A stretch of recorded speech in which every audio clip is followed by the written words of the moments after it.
Hello and welcome to the Education Connection Day for the Midland Storytelling Festival.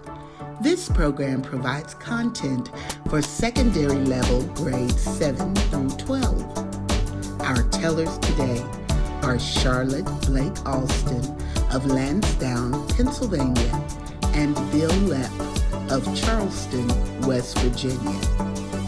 As you listen to their stories, notice the difference in their artistic styles, how they communicate and tell a story. Then, as you think about your own communication skills, realize that if you can think it and speak it, then you can write it. Let's listen. I call this story B-29. As the pilot started each of those big 4 engines, one at a time, I took a deep breath and thought about the letters. This all began with the letters my father had written. The letters and what they revealed that had led us to this moment. They were the letters that he and my mother wrote to each other. My dad was in the service. With each powerful engine, engine 1, then 2, then the 3rd and the 4th, vibrations inside of the cockpit of a B-29 bomber grew more and more pronounced.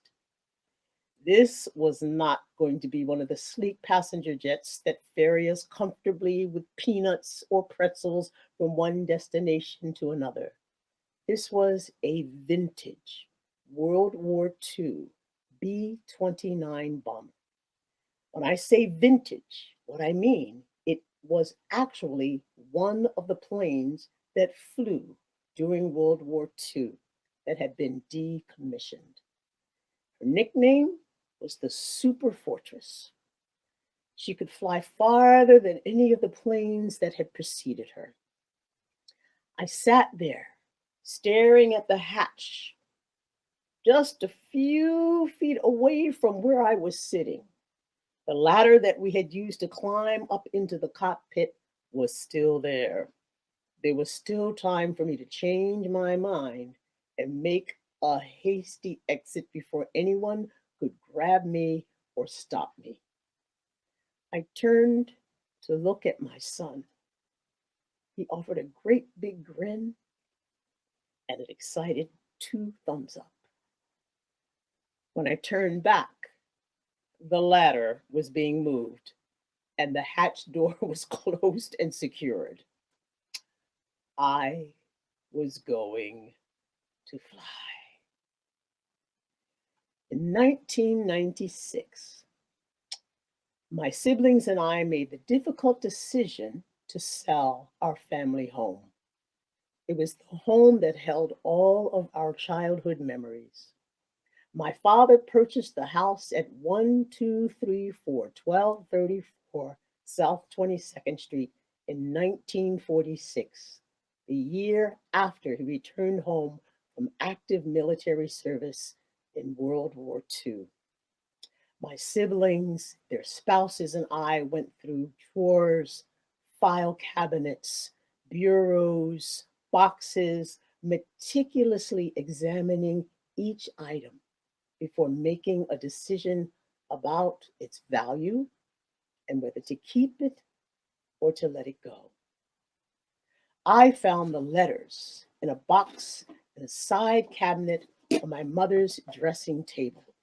The addresses contained the letters APO, Army Post Office.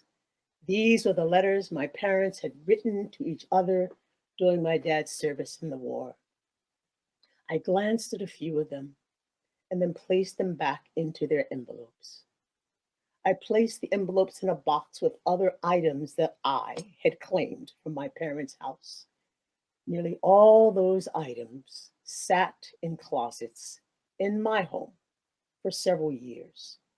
As my life grew busier, the letters sat unread until my son Jeffrey switched his college major from art to aviation.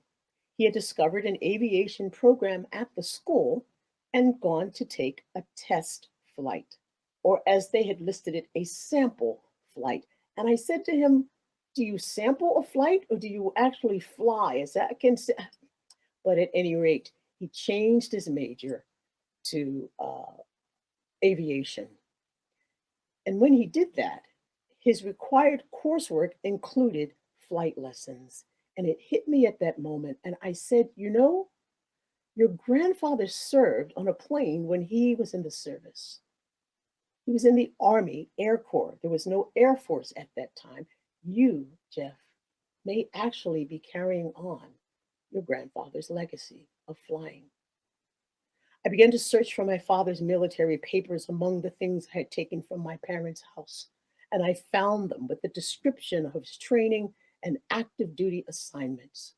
He was one of three African American men in a class of 103 men to graduate from the radio operator's mechanics course for the Army Air Corps. I have the pictures on a wall upstairs in my house. I took copies of those documents and I sent them to my son. Then I recalled an excerpt from one of the letters that I had read, an account of a rather hairy experience my father had. It was the longest letter that he had written to my mother. It was on military issue paper, about tablet size. He had written on the front and on the backs 13 and a third pages. He described this incident where they went through a storm. He was responsible for weather. He was responsible for communications on the ground and with the towers from one location to another. He radioed to one base to see if they could get permission to land in the storm, and they were denied landing privileges. The pilot, he said in the letter, went up even higher. My father called to another base. They were denied landing a second time. And again, my father said the pilot went up even higher. The air began to get a little bit thinner, and he realized he had left his oxygen all the way in the back of the plane in the tail. He describes crawling through a narrow space to go all the way back to the tail, grabbed his oxygen, crawled back through that narrow tube, got his oxygen on, and went back to the radio, and finally radioed a naval base in Fort Worth, Texas, where they were given permission to land. I typed out that detailed 13 and a third page letter and sent a copy to my son. I had read the letter two, maybe three times, but Jeff read through it one time and picked up on one line in that letter. The line was that after they had landed, my dad writes, they told us that we had to move our big bomber by noon the next day. My son immediately set out on doing research on the planes that were built during World War II. What were the planes that were built at the time of my father's service? What were the new ones that were just coming off the assembly line? What were the old ones? And the B-29 bomber was the new state-of-the-art bomber rolling off the Boeing assembly line. It was then considered the most advanced bomber in the world. The B-29s had pressurized cabins. Therefore, they could fly even higher at an altitude of 3,000 feet. They could fly all the way across the ocean. They could fly for 16 hours straight without having to refuel. They had remote control gun-powered piston engines that had the most powerful piston engines at the time, 2,200 horsepower engines, able to fly over 3,000 miles for up to 16 hours, and it carried a much larger bomb payload, as they call them, than the B-17, the B-19. I joined my son in researching my dad's unique service. He was part of a tiny, tiny handful of integrated flight crews before the formal legal integration of the armed forces in 1948. That research led to the Commemorative Air Force and, don't you know it, a Midland Odessa connection. On one of our visits to Midland, Texas, the storytellers many moons ago were taken to the Confederate Air Museum at the airport.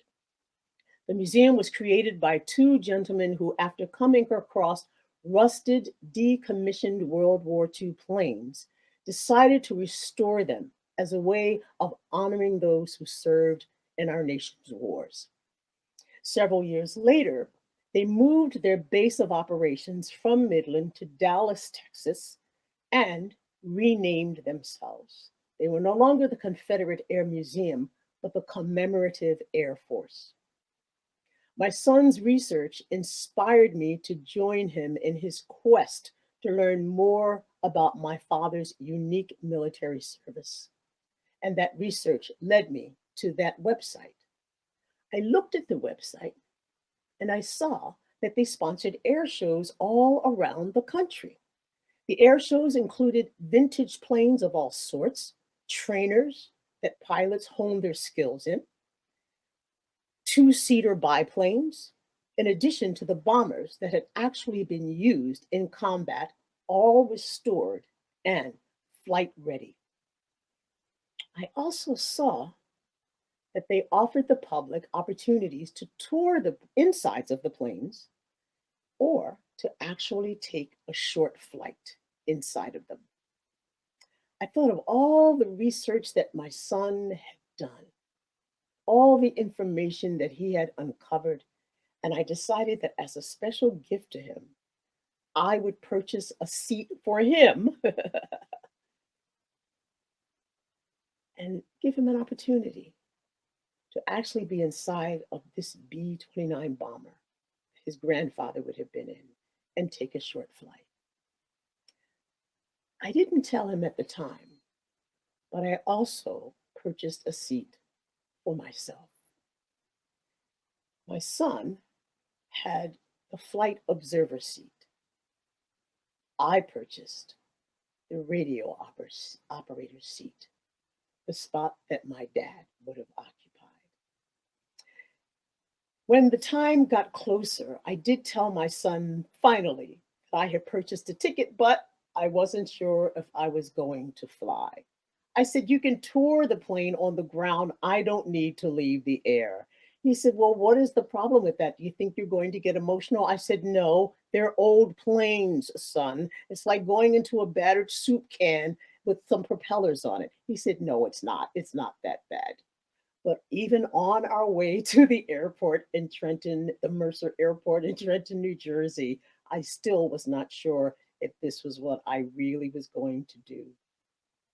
Before we boarded the plane, we were taken out to the plane by the all voluntary pilots, and they shared their story of their journey to doing this service, and then gave each of us an opportunity to talk about what brought us to this moment as well.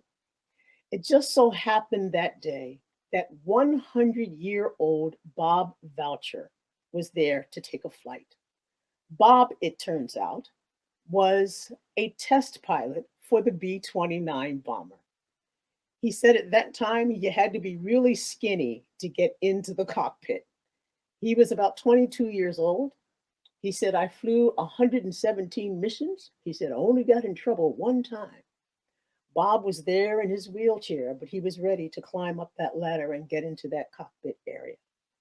We dared not speak over Bob. He took up most of the time, but then there was one little pregnant pause where my son and I were able to jump in and say how we were there to honor my father's service.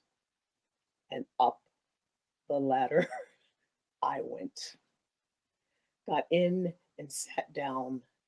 And again, as those engines powered up, I did think about perhaps climbing back down the ladder. But as the vibrations grew even more intense, my excitement actually began to grow in intensity as well. And after looking over at my son and him smiling and giving me that was up and turning back to see that the hatch had been closed. It was time for me to take flight. Sitting where my dad would have sat. The old radio equipment was still there, although certainly it's not used these days. There's a flight engineer with the modern equipment. Once we got up into the air, you could stand up, you could walk around the cabin, we would trade seats with one another. Bob Voucher sat across from the engineer, and you could see all of the memories flooding back into his mind. I did a scan with my phone camera around the cockpit area, including the radio equipment, and scanned all the way behind me. And that's when I noticed for the first time the tube my father referenced, the tube that led all the way to the back of the plane where there would be 10 gunners prepared to shoot. This was a bomber. Not only were they shooting at enemy targets, but enemies would be shooting at them as well. Bob said, "Oh, we used to just climb in there and take a little nap." So all of the things that my father had put into his letter had come to life in that moment when I had the courage to climb up that ladder with my son into that B 29. We went out across the ocean, circled back around, and then we were told that we needed to sit down. You had to just hold on to something. There were no seat belts at that point, nothing to hold you in your seat. And we landed on the ground. Once we landed, I handed my phone to one of the other gentlemen who had flown with us and asked him if he would just take a moment to film something for us. I turned to my son. He did not know that this was what I was going to do. But the most precious item that I have ever owned in my life were my father's dog tags. At times when I was down or some incredibly wonderful thing came my way, some accomplishment, an achievement, it would be those dog tags that I would put around my neck and hold on to. I took them from around my neck and placed them around my son's neck and thanked him for the research that he had done and told him that I hope that he would continue his father's legacy as a man of integrity and courage. These are duplicates. They mean exactly the same to me as the ones I gave to my son. And still, at those special times in my life, I grab onto my dog tags. I would never, ever have imagined that at some point in my life, I would even have any interest in warplanes. I'm not a fan of war, but this was a special moment that my son and I shared together that I must tell you even defies description with words. And I don't know if you'll ever fly in a B 17 or a B 29, but I hope at some point in your life you will take the time to do a little bit of research on your own family history and see the legacy they have left for you.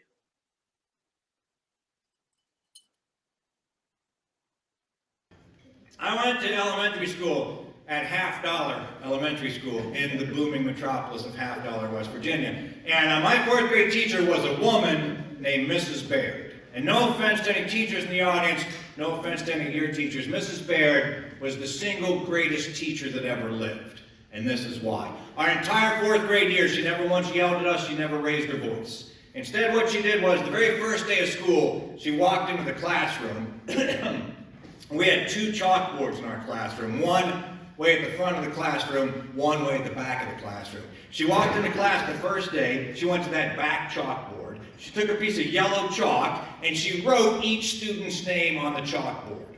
And if you ever did anything wrong, she wouldn't holler at you.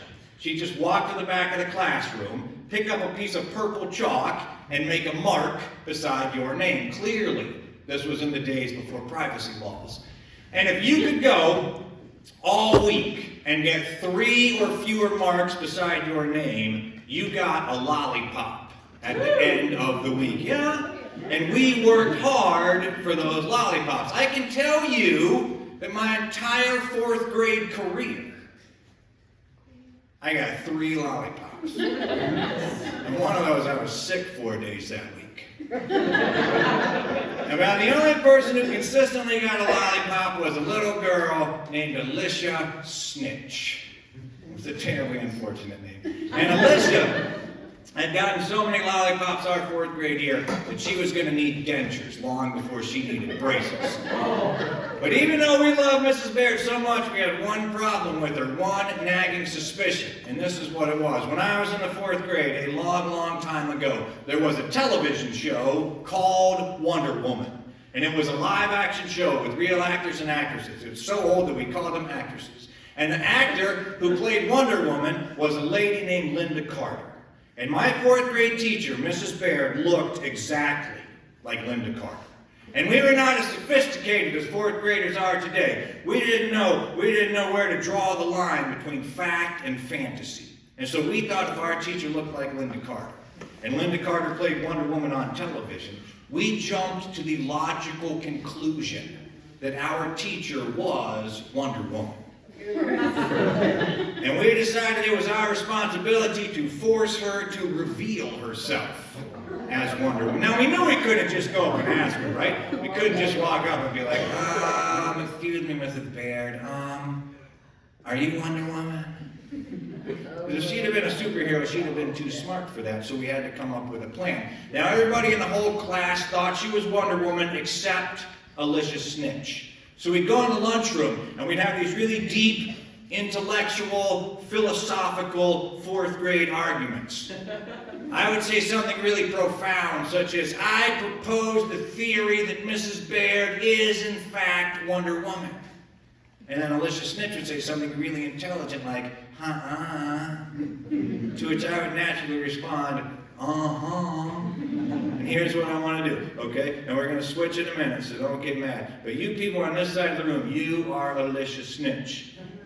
Yeah, don't get mad, we're going to switch. And you people are me. So when I point at you, I want you to go like this. Ready? It's pretty lame. Ready? That was much better. Except, I don't sound that smart. You got to bring it down. Excellent. Beautiful. So I would say, I think Mrs. Baird is Wonder Woman. And Alicia would say, and I would say,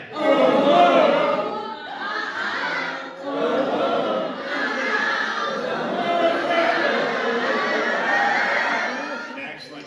And then my buddy Wally came running in. Now Wally was the brains of the operation. Wally was like the Phineas and Ferb. And he would come and be like, I know what I got and I figured it out. They'd like, lay it on me. I know how Mrs. Baird is Wonder Woman. I said, let me have it. He said, think about it. He said, the President of the United States of America is.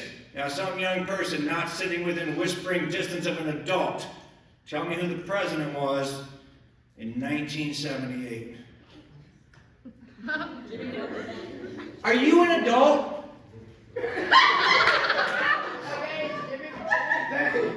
Say Jimmy Carter. Jimmy Carter. Jimmy Carter, right, exactly. Wally was like, the President of the United States of America is Jimmy Carter. And I was like, And he said, Linda Carter is Wonder Woman. And I said, And he said, they have the same last name. They must be related. And I was like, oh, yeah. I was like, maybe Wonder Woman is the president's mother. And my buddy Skeeter was like, no, maybe it's his daughter. And Wally was like, no, maybe she's his wife. He said, think about it, if you were the president of the United States of America and your wife was a superhero, we wouldn't need an army. If there was trouble in South America or the Middle East, you could just send your wife to take care of it. And my buddy Skeeter, who had grown up in a predominantly Republican household, said, so that's how Jimmy Carter got elected president. But Alicia said, why would the wife of the president of the United States of America be teaching 4th grade at $50 elementary school? And I said, maybe there's some evil afoot. And Skeeter said, maybe to protect your identity. And Wally said, maybe the 3rd graders are an alien army. Yeah, I I think you know what I'm talking about. We turned around and looked at the third grade lunch table, and about half the boys were back there making baboon arms like this. They had carrots up their noses. They were like, ooh. And we were like, yeah. So we decided what we were going to have to do is one of us was going to have to put ourselves in great peril. If one of us was about to die, Mrs. Baird would be forced to reveal herself to come and rescue us. So Skeeter volunteered. We went out on the playground, and Skeeter climbed up on the monkey bars. And then he climbed like halfway across. And then he let go with one arm. So there he was hanging. I don't know, maybe 18 inches off the ground. Mortal peril. If he had fallen from that height, he could have twisted his ankle or skinned his knee. And we all started yelling, help, help, help. Everybody do that with me. Help, help, help. Right. And now Mrs. Baird had turned around and talked to another teacher. And now Wonder Woman didn't dress like Wonder Woman all day long. She had a secret identity. Like Peter Parker is Peter Parker is Spider-Man and Bruce Wayne is Batman. Unless it's a double secret identity just to keep you confused across the Marvel DC lines. So anyway, she was Diana Prince, mild-mannered ambassador for the United States of America, which is how we figured she and the president had met in the first place. So during non-crisis times, she just wore normal ambassador clothing. She'd have on like a blouse and a skirt. And when she needed to become Wonder Woman, what she would do is she would throw her arms out like this, and then she would spin around in circles, and then there'd be a bright light, and her ambassador clothing would be gone, and she'd be standing there in that. Yeah, well, you know what Wonder Woman wears, right? It's like a modest, or it wasn't a TV show, it's like a modest, one-piece, red, white, and blue bathing suit, right? It's got like a golden WW right here. She's got the golden robe, and then she got the calf-high boots. It didn't seem like very practical crime-fighting wear to me. Oh, and the tiara like Miss America wears. It didn't seem like very practical crime, but you know, what do I know? And also, this isn't really germane to the story, but some people find it interesting. My buddy's older brother told us that if you watched really close while she was spinning around, there was a split second when she had removed her ambassador clothing, but had not yet put on her Wonder Woman clothing. But anyway, we all started yelling. Ready? Help! Help! Help! And Mrs. Baird, who had turned around to talk to another teacher, went like this. And we went, ooh. And she started to spin around like this. And we were like, ah! And she got about this far around, and she looked, and she saw Skeeter, and she said, well, Lordy, Skeeter, just let go. So now we had to come up with a new plan. So we were back in the lunchroom, and we were having our argument, and this time you guys were Alicia, and you guys are me. And I said, I think Mrs. Baird is Wonder Woman. And Alicia said, and I said, it was so beautiful.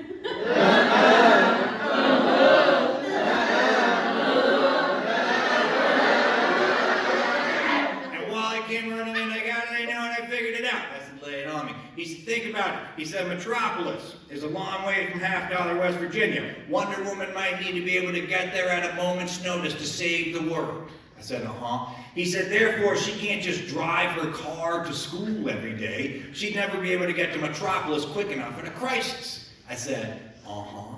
He said, therefore, she must come to school every day in her invisible jet. Sure, you know invisible jet, but you don't know Jimmy Carter.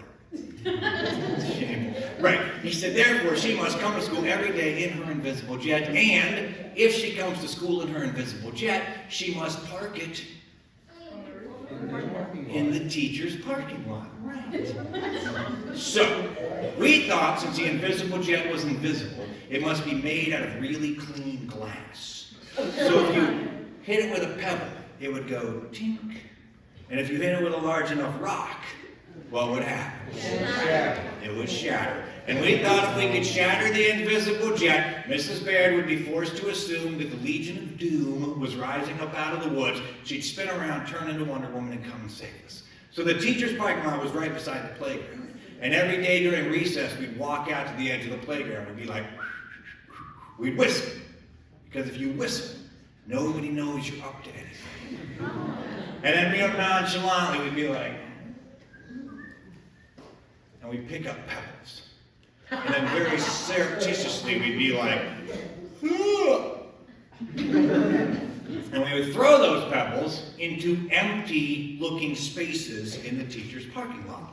We were out there one day, and Wally threw a pebble, and it bounced off the asphalt and went into the woods. And we heard tink, and Wally said, "Ooh, I think I just hit Wonder Woman's jet with a rock." And Alicia Snitch said, "I think you hit a bottle." And Skeeter said, "What would a bottle be doing in the woods?" And Alicia said, "What would Wonder Woman's jet be doing in the woods?" And Skeeter said, "Maybe she's hiding it there." And Alicia said, "Why would she need to hide an invisible jet?" Well, when we were having this argument over here, unbeknownst to us, Wally had found a rock about the size and shape of an English muffin. And he had cupped it in his hand and was getting ready to go into the discus throw. Now, you know as well as I do that there is not a fourth grader alive who can throw a discus in the direction he or she wants it to go. We knew this. We were self-actualized. But Wally was living in some sort of fantasy world. And we saw him just as he started to come around with that giant rock, and our world went to slow motion. We were like, "Whoa! No!" Ready? Do that with me. Whoa! No! But it was too late. He let go of that giant rock, and it soared out over the teacher's parking lot higher and higher and higher, and Wally's momentum kept him spinning in circles. He lost his balance and went somersaulting across the ground, and we watched as that rock reached the apex of its flight, hung suspended in midair for a split second, and then started to descend. It was like, it was whistling, so nobody would know what it was up to. Coming out of the sky, faster and faster, gaining velocity as it fell, gaining mass as it gained velocity, coming down, down, down, and then bam! It bounced off the hood of the principal's car. Smashed through the window, ricocheted off the headlight of another car, and smashed through the windshield of a school bus. And there was a great rending of metal and a cacophony of crashing glass, and all of the teachers started to run over to see what had happened. And just as the teachers arrived, Wally, who had been rolling across the ground and had heard everything but hadn't seen anything, naturally assumed that he had smashed Wonder Woman's jet with a rock. So just as the teachers arrived, Wally jumped up off the ground going, "I did it!" Well, the teachers just surrounded him. They were like, "Wally, what are you doing?" And he said, "I was trying to hit." And then he thought about it. He said, I was trying to hit one of them with a rock. Unfortunately, they had not yet invented the school psychologist. So we went back to the classroom and we sat down at our desks, and Mrs. Baird walked to the back of the classroom, picked up that piece of purple chalk and made a mark beside Wally's name. And as she was walking back down the aisle, she stopped in front of Wally's desk and she said, "Wally, I am so disappointed in you." Oh. She said, "Don't you think that Wonder Woman would be smart enough to park her jet on the roof?" And we were all like, duh, you know? Bet she didn't mean to give that away. But it got to be October, and this was back when we used to have a thing called winter. And it was too cold to play outside anymore, so we had to have recess inside. That joke's not working tonight, is it? So we had to play inside, and it was a lot more difficult to put ourselves in peril inside, short of like burning the school down. And none of us were quite that vested in finding out if Mrs. Baird was Wonder Woman. So our interest started to flag. We started to think about other things. There was a kid in our class who had a birthday, and his parents hired a clown, and the clown came in, and the clown had a helium tank, and he blew up balloons for us. And when the clown left, for whatever reason, he forgot his helium tank. And in the back corner of our classroom, there were two big lockers, two big doorless cabinets. They were like 8 feet tall, like 8 feet across. They sat perpendicular to each other and the walls, made sort of a cube in the back of the classroom with a doorway. We'd come in the morning, we'd put our jackets and our lunch boxes back there. And then anything we weren't using for the school year anymore got pushed behind those lockers. So the Pinto, the Nina, and the Santa Maria were sitting behind those lockers. And we took that helium tank and we put it behind those lockers. And then we were studying the human respiratory system. Do any of you know what organs are involved in the human respiratory system? Yes. Your lungs. Your lungs. What else? Yes? No, not your small intestines. Good guess, but no, wrong system. Yes? Your heart. Your heart. Excellent. What about this muscle right here? Your diaphragm. Your diaphragm. Good grief, you're a smart person. Yeah. So we learned all about the heart and the lungs and the diaphragm and how when you inhale, the oxygen goes down your bronchus, which breaks into your bronchi, which breaks into smaller and smaller branches till it gets to the alveoli. The blood comes by, the carbon dioxide jumps out of your red blood cells into your alveoli. The oxygen jumps out of the alveoli into your red blood cells. You exhale. And that is how you breathe. Whoa. Yeah. Most of you, except you and you, don't seem to care. But it was fascinating to us. And then it was almost Halloween. And on Halloween, we were all going to get to wear our costumes to school. And we were going to trick or treat from classroom to classroom. And we were going to have a contest who had the funniest costume, who had the scariest costume, who had the best overall costume. And then at the end of the day, we were going to go in the auditorium, and the teachers were going to stand on stage, and the teachers were going to have costumes on. And we students were going to get to judge which teacher had the best costume. And this blew us away, because we were kids. And kids know that teachers are adults, and that adults are not creative. So we thought, what are they going to come dressed as? Is like the gym teacher going to come dressed as the librarian? I mean, how exciting could this be? But better than all of that, our class was the best behaved class in school. So our class was going to get to watch a scary movie in our classroom with no other students there. So the day arrived. 8:30, the bell rings. We're sitting in our desks. We have our costumes on.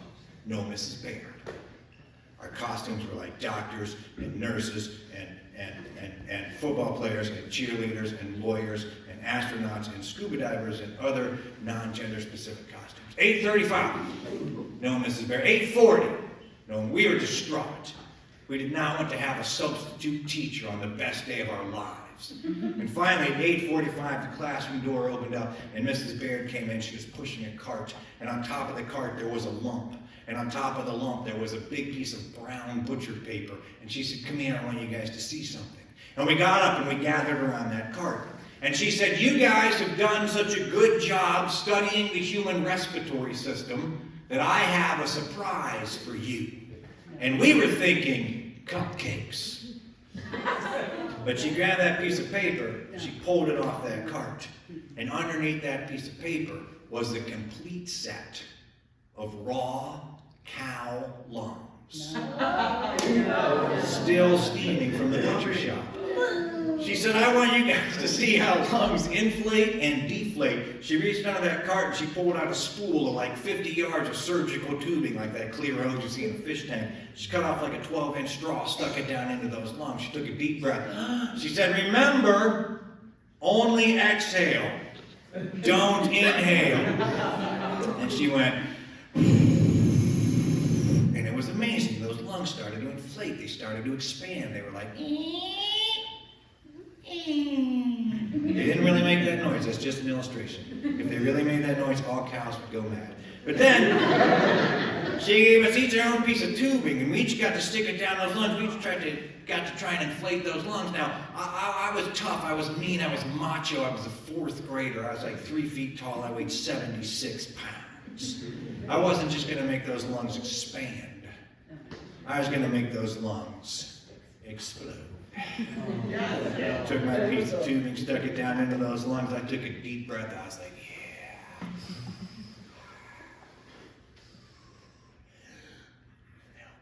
yeah.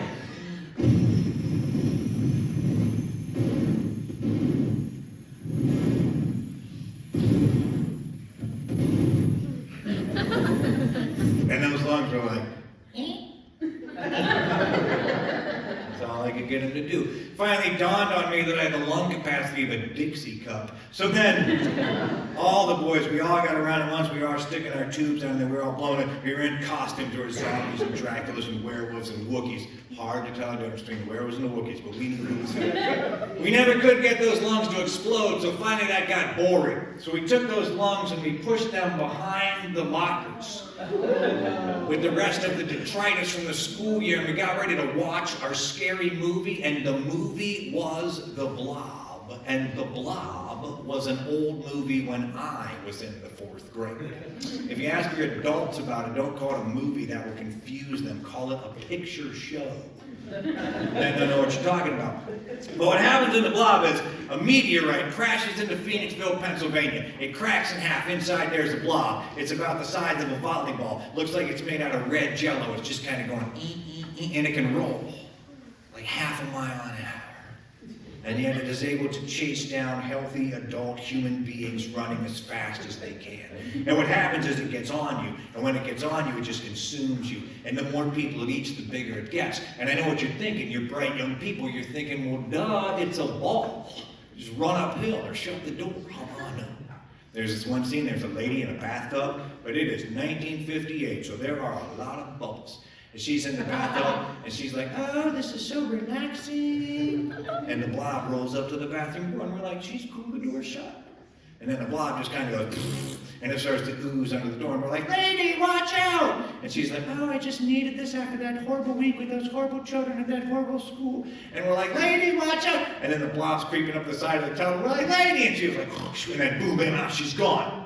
It was awful. It was terrifying. And if you were too scared to watch the movie, you could go and sit behind the lockers. But it was dark behind those lockers. And there was a complete set of raw cow lungs behind those lockers. Who knew when the ghost of that cow wasn't going to come looking for those lungs like, ooh. The only person too scared to watch the movie, but brave enough to sit behind the lockers, was Alicia Snitch. The rest of us were out there. And pretty soon the blob's as big as a beach ball, and then it's the size of a Volkswagen, and then it's like half the size of this room. And they've called the police, the state police, the National Guard, the Air Force, and the Air Force, shooting pistols, rifles, rocket launchers, missiles, nothing to stop the blob. And then the blob moves on to the other side of town. And the people on this side of town don't have the decency to pick up the phone and call the people on the other side of town and be like, hey, just thought you might like to know, the blob is coming. So nobody on that side of town knows. Everybody on that side of town's in a movie theater watching a movie, and they're watching a movie about people watching a movie. It was trippy, man. And then the blob starts to come out of the projector room in the back of the theater, those little rectangles in the back, starts to ooze out. And about this time, I could see something out of the peripheral vision of my eye. Where else would I have never mind. I started to see something out of my peripheral vision. That's what I'm trying to say. But it wasn't nearly as fascinating as the movie. So I'm watching the movie, and the blob plops into the balcony, and it sucks up a couple of people, and then it goes off the balcony, and it goes into the main part of the theater, and pandemonium breaks out. There's people going out all the exits at once. But by this time, the blob is so big, it can go out all the exits at once, sucking people back in left and right. It was horrifying. But I was tough. I was mean. I was macho. I was a 4th grader. There was no way I was going to scream. And then all of a sudden, Wally was sitting next to me. All of a sudden, Wally goes, "Wah!" And I was so embarrassed for him. But I had to look. And when I looked, I was like, and when I looked, Wally was pointing. But Wally wasn't pointing at the movie screen. Wally was pointing at the lockers. And from behind the lockers, there came a red, 2-orbed, hissing, pulsating, expanding blob. The blob was in our classroom. I was not macho anymore. I was like, Mommy! I was running for the door, picking up smaller kids, throwing them with the blob. Eat her! Eat him! Leave me alone! But the blob beat us to the door. We couldn't get around it. It had a long, bloody tentacle coming forth from behind it. And Mrs. Baird was saying, calm calm down, we'll take care of this. And then we heard a scream, a long, loud, shrill, piercing scream that came from behind the lockers. We'd forgotten about Alicia Snitch. She was back there where the blob had come from. And as we turned to look, we saw Alicia Snitch rise up from behind the lockers, entwined in that long, bloody tentacle, her very life force being sucked out as the blob grew larger and larger. And Mrs. Baird said, "Don't panic. I'll take care of this." And she grabbed the front of her dress, and she ripped it open. And underneath her dress was that one-piece patriotic bathing suit that Wonder Woman wears, complete with the golden rope and the calf-high boots, and she got a tiara from somewhere. And she threw it at the blob like a boomerang, and kaboom! The blob exploded, and we were shrouded in a fine, red, bovine mist. As humps of long fell about the classroom, Alicia Snitch dropped with a thump behind the lockers, that long, bloody tentacle lay hissing on the ground. And then we followed Mrs. Baird, nay, we followed Wonder Woman behind the lockers. And Wonder Woman picked up Alicia Snitch and unwound her from that long, bloody tentacle. And we saw where Alicia, in her deep and secret need to know whether or not Mrs. Baird was Wonder Woman, had taken that remaining surgical tubing and had shoved one end deep down into those lungs. She'd taken the other end and stuck it on that old helium tank that clown had left. She turned that helium tank off all the way to inflate those lungs, that giant cow lung blob. And then Wonder Woman carried Alicia Snitch and put her in her desk. And then Wonder Woman walked to the back of the classroom, picked up that piece of purple chalk, and made a mark beside Alicia's name.